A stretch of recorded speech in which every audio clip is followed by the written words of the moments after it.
Hello everyone. आज की इस वीडियो में हम बात करने वाले हैं एक पावरफुल एक्सेल फंक्शन की जो कि है x lookup. So what is x lookup? Let's get started.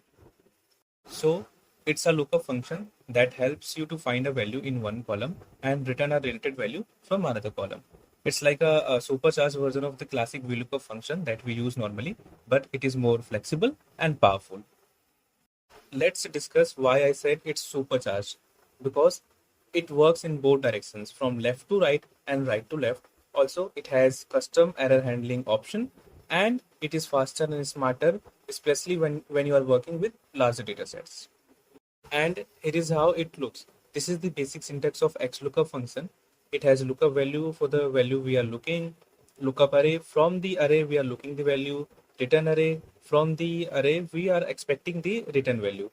Also, if not found option, match mode option, and search mode option, which we will discuss soon. Now, let's move to an example regarding how XLOOKUP actually works and how it is different from VLOOKUP. So here we have a data जहाँ पे हमारे पास student ID है, उनके नाम है और उनके द्वारा किन के सब्जेक्ट में कितने मार्क्स ऑब्टेन किए गए हैं। तो अगर मैं हर्षित के द्वारा मैथ्स में कितने मार्क्स ऑब्टेन किए गए हैं निकालूं, तो हम वीलुकअप के थ्रू भी निकाल सकते हैं। ये मैंने वीलुकअप का फॉर्मूला लगाया, लुकअप वैल्यू सेलेक्ट करी, टेबल अरे सेलेक्ट किया एंड कॉलम नंबर डाला। आप देख रहे हैं कि हमारे पास मैथ्स के मार्क्स आ गए हैं। अब अगर मुझे हर्षित की स्टूडेंट आईडी निकालनी है तो क्या मैं वो वीलुकअप के थ्रू निकाल सकता हूँ या नहीं, वो हम चेक करते हैं। मैंने वी लुकअप का फॉर्मूला लगाया, लुकअप वैल्यू सेलेक्ट करी, टेबल अरे सेलेक्ट किया and column index number enter किया एंड एंटर। आप देख रहे होंगे कि हमारे पास एरर आ गया है, क्योंकि हमारा जो वी लुकअप का फॉर्मूला होता है वो हमेशा लेफ्ट टू राइट वर्क करता है, वो कभी भी राइट टू लेफ्ट नहीं वर्क करता है। बट हमारा जो एक्स लुकअप का फॉर्मूला होता है, जैसे कि मैंने बताया, वो बोथ डायरेक्शन में वर्क करता है। तो चलो अब एक्स लुकअप का फॉर्मूला लगाकर देखते हैं। एक्स लुकअप का फॉर्मूला लगाया मैंने, लुकअप वैल्यू सेलेक्ट करी और लुकअप अरे जिस अरे में से मुझे वो डेटा लुकअप करना है, प्लस रिटर्न अरे जहाँ से मुझे वो रिटर्न वैल्यू चाहिए एंड एंटर। आप देखेंगे कि मेरे पास स्टूडेंट आईडी आ गई है। एंड अब हम एक्स लुकअप फंक्शन को डीपर जाके देखते हैं, स्पेशली ये सर्च मोड ऑप्शन कैसे काम करता है। सर्च मोड में हमारे पास दो ऑप्शंस होते हैं। First, search from first to last, which is a default value, and search from last to first.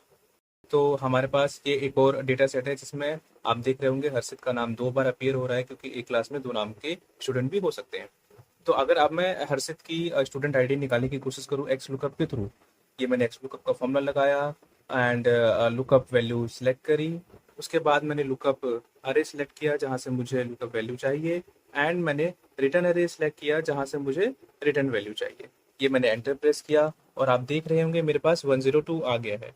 जैसे कि मैंने बताया, X lookup by default from top to bottom work करता है, बट मुझे जो एक्चुअल वैल्यू चाहिए वो बॉटम टू टॉप चाहिए।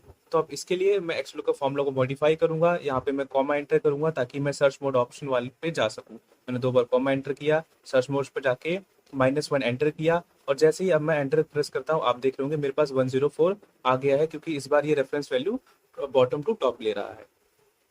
So that's all. Thank you for watching and subscribe for more Excel tips and keep learning.